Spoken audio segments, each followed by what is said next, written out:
Salam sejahtera bagi kita saudara, umat ketebusan Tuhan dimanapun kita berada. Sungguh kita bersyukur malam hari ini oleh anugerah Tuhan kita ada di dalam renungan malam Sosyanim. Dan kita percaya ketika kita memanggil nama Yesus, Tuhan hadir di antara kita dan Tuhan siap memberkati setiap kita. Mari kita bersama berdoa sebelum kita menikmati berkat Tuhan malam hari ini lewat firman-Nya. Bapa Surgawi, kami mengucap syukur untuk kebaikan Tuhan di dalam hidup kami. Terima kasih buat waktu ini Tuhan, kami boleh bersama-sama dengan umat-Mu bersekutu di dalam firman Allah. Kiranya Roh-Mu yang kudus menolong setiap kami, untuk kami boleh mengerti kehendak Tuhan lewat firman-Mu. Dan biarlah iman kami semakin diteguhkan dan dikuatkan di dalam Engkau. Terpujilah Engkau sampai selama-lamanya. Demi nama Yesus, kami siap menikmati berkat firman Tuhan malam hari ini. Haleluya, haleluya. Amin. Tema firman Tuhan malam hari ini, saudaraku, tetap percaya. Mari kita akan membaca bersama di dalam Mazmur pasal yang ke-13, ayat yang pertama sampai ayat yang ke-6. Demikian firman Tuhan.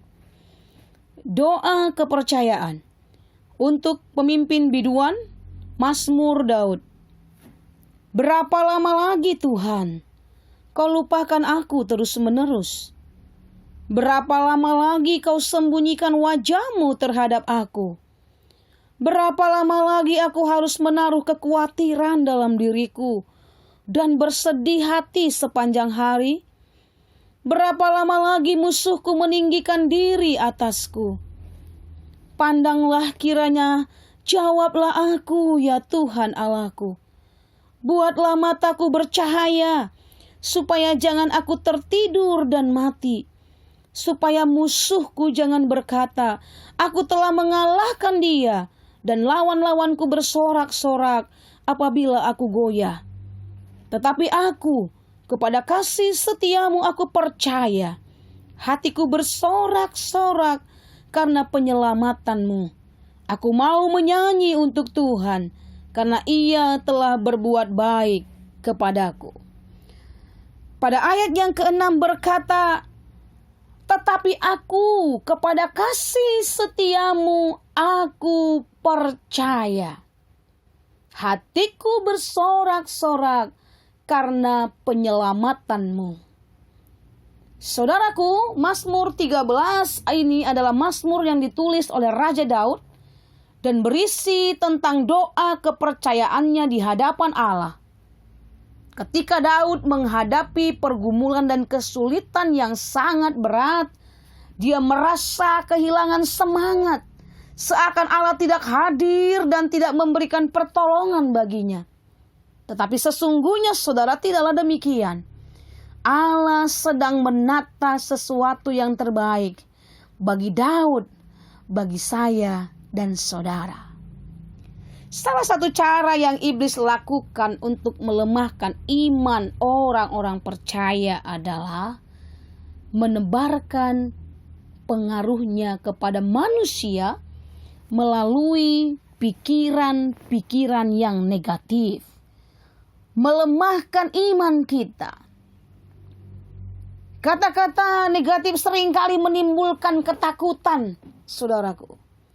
Dan ketakutan membuat kita kehilangan semangat dan kepercayaan kita kepada Tuhan. Dalam 2 Korintus 10 ayat yang kelima, Rasul Paulus menuliskan di sana, kami mematahkan setiap siasat orang dan merubuhkan setiap kubu yang dibangun oleh keangkuhan manusia untuk menentang pengenalan akan Allah. Kami menawan segala pikiran dan menaklukkannya kepada Kristus. Seringkali pikiran kita ini menjadi arena di mana iblis seringkali mengganggu kita. Tujuannya supaya kita menjadi kecewa, bimbang, dan tidak percaya lagi. Kemudian kita meragukan kuasa Tuhan. Padahal kebimbangan itu, saudara, adalah penghalang untuk kita menerima jawaban dari Tuhan. Dan saat kita tidak mendapatkan jawaban dari Tuhan, kita mulai lemah dan kita mulai tidak bersemangat lagi untuk berdoa. Pada ayat yang kedua dan ketiga dari Mazmur pasal yang ke-13, Alkitab berkata, Daud berkata, berapa lama lagi Tuhan Kau lupakan aku terus menerus? Berapa lama lagi Kau sembunyikan wajah-Mu terhadap aku? Berapa lama lagi aku harus menaruh kekhawatiran dalam diriku dan bersedih sepanjang hari? Berapa lama lagi musuhku meninggikan diri atasku? Satu pertanyaan demi pertanyaan yang diungkapkan oleh Raja Daud di hadapan Tuhan. Dia merasa Tuhan begitu jauh dan Tuhan seakan membiarkan dia sendiri dalam keadaannya. Bukankah kita pernah berada dalam situasi seperti ini, saudara?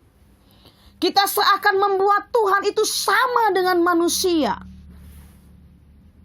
Pada bagian lain firman Tuhan berkata, Dia bukanlah manusia sehingga ia berdusta. Dia bukanlah anak manusia sehingga ia menyesal. Masakan Tuhan berfirman dan tidak melakukannya? Atau Tuhan berbicara dan tidak menepatinya? Mazmur pasal yang ke-34 ayat 16 berkata, saudara, mata Tuhan tertuju kepada orang-orang benar dan telinganya kepada teriak mereka minta tolong. Tuhan tidak pernah lupa, apalagi menutup mata dan telinganya terhadap apapun yang umatnya sedang alami. Bahkan terhadap hal-hal yang kecil dan sederhana sekalipun, Tuhan begitu peduli, saudara. Lukas pasal yang ke-12 ayat yang ke-7 berkata, bahkan rambut kepalamu pun terhitung semuanya. Karena itu jangan takut, karena kamu lebih berharga daripada banyak burung pipit. Yang sering kali terjadi adalah begitu kita menghadapi masalah, sakit, penyakit, kesulitan, kita langsung lupa dengan janji firman Tuhan. Kita begitu mudahnya berpaling dari Tuhan dan mulai diam, tidak melakukan apapun di hadapan Tuhan. Bahkan ada yang mungkin meragukan kuasanya dan mencari pertolongan kepada yang lain. Apalagi hari-hari yang sulit ini, saudara. Mungkin tidak mudah menemukan orang yang tetap percaya kepada Tuhan ketika sedang berada dalam situasi yang sulit. Namun saya berdoa, kiranya saudara dan saya adalah orang-orang yang tetap percaya dan menaruh harap hanyalah kepada Tuhan, sekalipun keadaan ini, keadaan yang sulit dan berat. Tuhan berkata, Dia memberikan kekuatan untuk menanggung setiap kesulitan hidup ini. Dia memberikan kekuatan kepada yang tiada berdaya, kepada orang-orang yang dengan setia menanti-nantikan Tuhan. Saudara, Dia Tuhan yang dapat dipercaya dalam segala hal dalam keadaan hidup ini. Saya percaya hal ini terbukti. Hari ini saudara dan saya masih tetap ada di hadapan Tuhan. Haleluya. 1 Samuel 30 ayat 6b berkata, bagaimana Daud menguatkan kepercayaannya kepada Tuhan. Pasal 30 ayat 6b, Daud sedang menghadapi satu keadaan ketika Ziklag terbakar dan berada dalam situasi terjepit. Situasi terjepit berarti tidak ada lagi jalan untuk keluar. Tetapi ada satu hal yang Daud lakukan. Dia menguatkan kepercayaannya kepada Tuhan. Hanya kepada Tuhan. Bukan kepada kekuasaannya, bukan kepada kemampuannya, bukan kepada apa yang sedang dia miliki. Daud menguatkan kepercayaannya. Dan malam hari ini saudara, mari saya dan saudara kuatkan kepercayaan kita. Di tengah-tengah situasi ini saudara, tidak ada tempat yang paling aman selain di dalam nama Tuhan Yesus Kristus, tempat perlindungan dan kehidupan yang sesungguhnya. Dalam hubungan kita dengan Tuhan, Tuhan menghendaki kita memiliki kepercayaan penuh kepadanya tanpa syarat. 2 Korintus 5 ayat 7 berkata, hidup kita ini adalah hidup karena percaya, bukan karena melihat. Saat kita tidak berdaya, tidak mampu berbuat apapun, sekalipun mungkin kita merasa seakan Tuhan melupakan dan tidak mendengar doa seruan kita, merasa ditinggalkan, kita merasa menghadapi kesulitan hidup seorang diri, ketika kita sakit dan mengalami kelemahan, persoalan kita ada saudara. Namun percayalah, ketika kita tetap percaya di dalam doa yang sungguh, Roh Kudus yang akan memberikan kepastian dan membuat kita bersuka cita karena keselamatan yang Allah berikan. Kita dapat selalu mengandalkan kuasa-Nya. Tetap kuatkan hati kita saudara. Karena kita tahu hidup kita di tangan Tuhan. Pengharapan kita hanya ada di dalam Tuhan. Tetap percaya, tetaplah berharap akan kuasa-Nya. Dan lihatlah Tuhan bekerja dengan caranya di dalam hidup kita. Tuhan Yesus berkata dalam Yohanes 20 ayat 29. Karena engkau telah melihat aku, maka engkau percaya. Namun berbahagialah mereka yang tidak melihat, namun percaya. Sekalipun banyak orang menuntut bukti dahulu baru percaya kepada Tuhan. Melihat dulu sesuatu yang ya baru percaya. Tetapi saya mau berkata kepada saudara, berbahagialah saya, berbahagialah saudara, sekalipun kita tidak melihat Dia, namun kita percaya Allah yang kita sembah di dalam nama Tuhan Yesus Kristus itu adalah Allah yang ya dan amin. Dia adalah Allah yang melakukan perjanjiannya, melakukan pertolongannya bagi saudara dan saya. Bagian kita hanyalah tetap percaya. Dan Tuhan akan menyatakan janjinya bagi kita. Tuhan selalu punya cara untuk menolong dan menyatakan keajaibannya bagi kita. Dan cara Tuhan adalah cara yang terbaik saudara. Ketika Tuhan menyatakan caranya dalam pertolongannya, hal itu membuat hati kita tenang dan aman. Sebab kita ada di dalam Dia. Bukan karena kuat dan gagah, tetapi karena Roh Allah yang ada di dalam kita. Sehingga ketika kita berdoa, ketika kita berserah, ketika kita tetap percaya, maka mujizat Allah nyata. Saudaraku, sakitkah engkau malam ini? Oleh bilurnya engkau disembuhkan, percayalah. Lemahkah engkau saat ini? Percayalah. Dia sumber kekuatan dan kelegaan bagimu dan bagiku. Kekurangankah kita di hari-hari ini?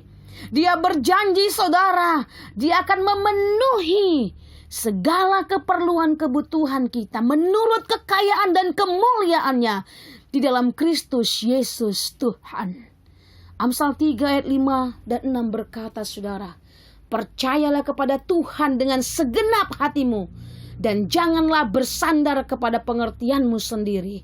Akuilah dia dalam segala lakumu, maka ia akan meluruskan jalanmu. Mazmur 31 ayat 14 berkata, tetapi aku, kepadamu aku percaya ya Tuhan. Aku berkata, Engkaulah Allahku. Percaya kepada Tuhan berarti tidak bimbang. Tetap tekun nantikan pertolongan Tuhan, saudara.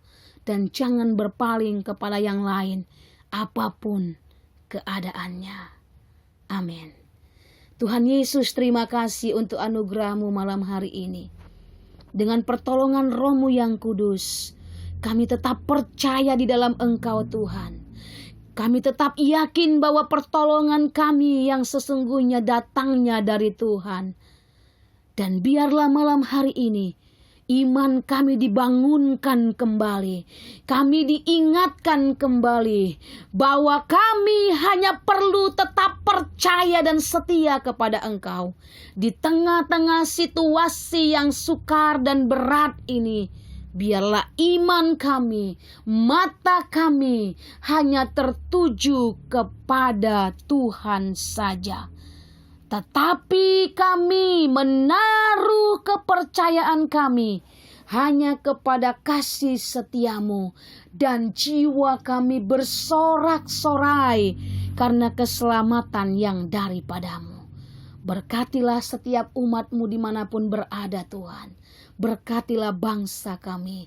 Kiranya kasih-Mu yang tidak terbatas itu pun tercurah bagi bangsa kami yang kami cintai ini. Ini doa syukur kami di hadapan-Mu. Dan kami berdoa terima janji Tuhan dengan iman kami. Di dalam nama Tuhan Yesus Kristus. Haleluya. Amin. Puji Tuhan. Tuhan Yesus memberkati saudara. Amin.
Gerejaku adalah rumahku.